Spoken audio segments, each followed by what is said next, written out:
Do you swear to tell the truth, the whole truth, and nothing but the truth in this congressional inquiry? So God may help you. So ito po yung mga bank accounts na nakalap ko po ito noong 2016. Tapos ito po ay na-validate na ng ombudsman na kaparehas nga nung naisumite ng AMLAC sa kanila.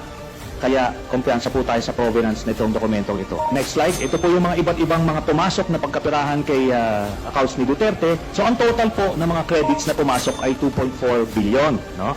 Ngayon kung ano talaga yung actual total, malalaman po natin yan pagka binuksan po yung accounts. Kung may isang totoo lang nakiting, I will resign and I will ask my daughter to resign and everybody in the family. That is my guarantee. And I will hang myself. Ang isang issue dito, nung mayor si Sara Duterte, ay lumabas na tumatanggap siya ng tseke mula sa isang drug lord. Hindi lang siya, kundi buong pamilya nila, tatlong magkakapatid, si Hanilet at si Digong mismo. Kada 6 na buwan, merong dividendong binibigay yung drug lord na ito at tinatanggap nila lahat, iba't ibang amount.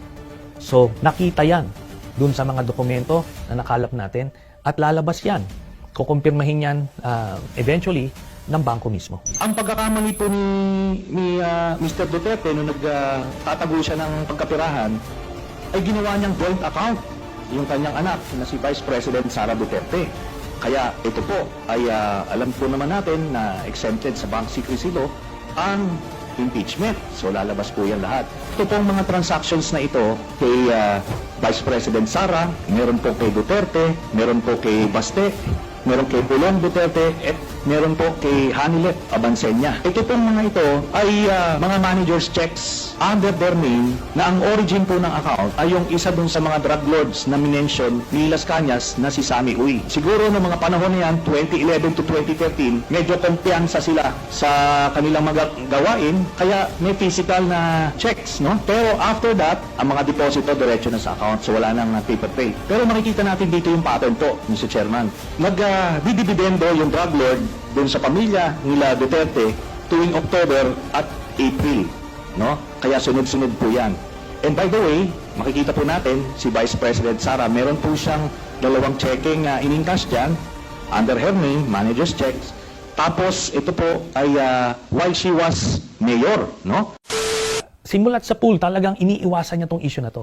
At mismong si Vice President Sara Duterte, joint account, publicly sinasabi ko ito, ni isang beses hindi niya to i-deny, no? Tapos, yung si Pulong Duterte at si Mans Carpio, na asawa ni Sara Duterte, nung nagkaroon ng hearing sa Senado, pinakita ko rin ito. Hindi nila ito dininay. At nung hinamon ko silang pumirma ng waiver para patunayan na mali ako, tinanggihan nila yun. Itong pamilya nito, ay napakatatapang nila sa ibang bagay, pero pag sinabi mong, sige nga, pirma ka ng waiver, patunayan mo na mali ako, hindi naduduwag, nababahag ang buntot nitong pamilya na to. I'm willing to execute an affidavit or kayo na lang to summon the banks pursuant to my waiver. Kung may totoo lang basti isa, I will hang myself in front of you. Will the former president be okay that if we draft the waiver now, that it be signed today instead of tomorrow? Will you be fine with that, Mr. President? Anong kapalit, sir? Hindi. Sampalin ko siya sa publiko. Ay, hindi. Wala naman. Ano ngayon na? Wala pong galunan. Chairman. I'll give you a sampalin ko sa Chairman, session suspended. Session suspended.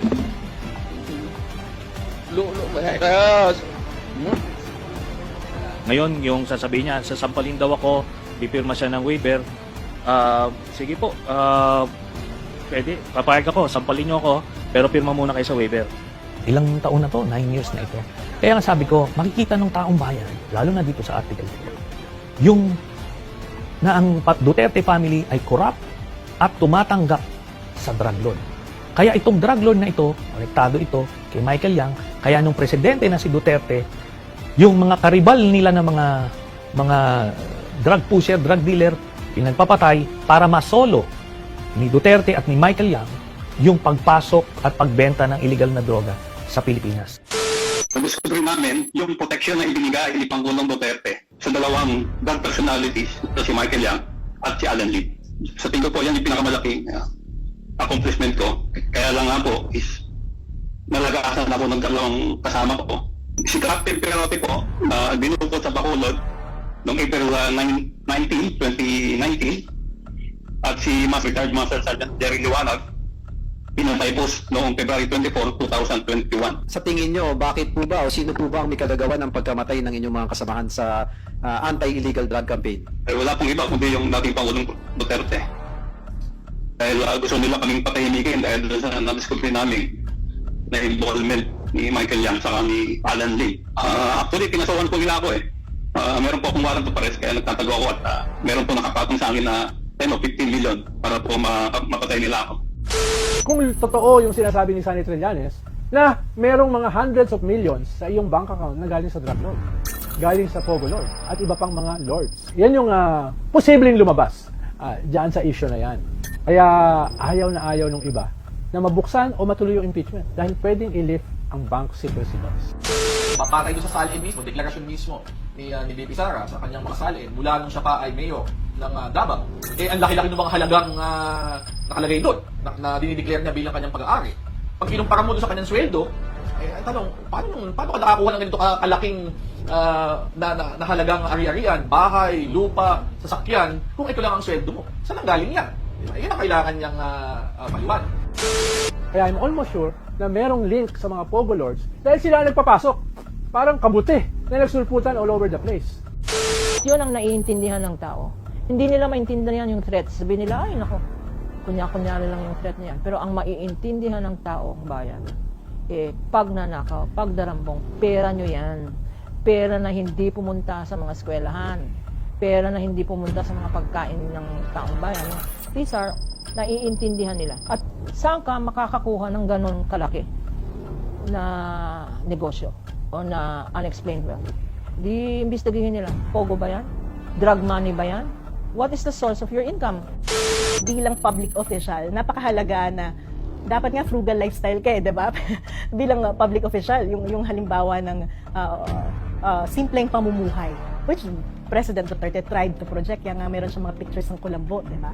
But that's the irony of it. Kunwari kumakain ng tuyo, pero may bilyong piso na pumapasok sa bank account. At saan nanggagaling yung bilyong piso na to? Again, it goes back doon sa usapin ng korupsyon.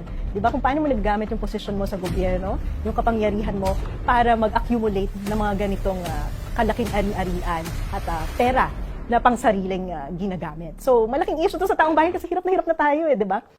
So, sa tingin mo dapat ba siya pumarap sa impeachment? Oo naman.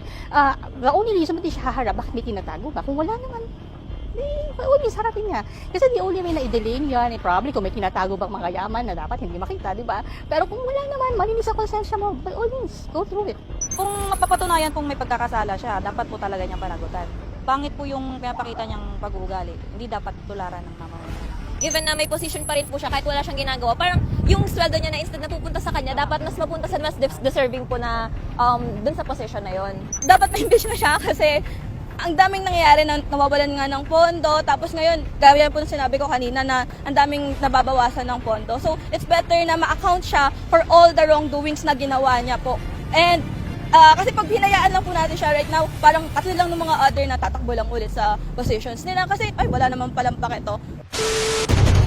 Sa war on drugs na nagsimula sa totoo sa Davao, may didikit kay Sara Duterte bilang mga acts of murder and conspiracy to commit murder.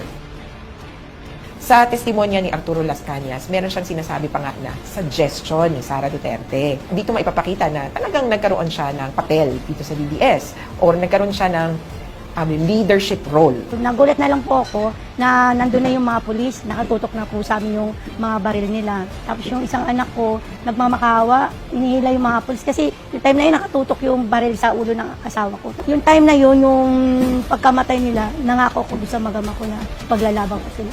Pinikit ko yung mata nila kasi lumuluwa sila yung time na yun. Kinuha ko na po yung mga requirements ng mga police report. Nakita ko na ang hinahanap pala nila.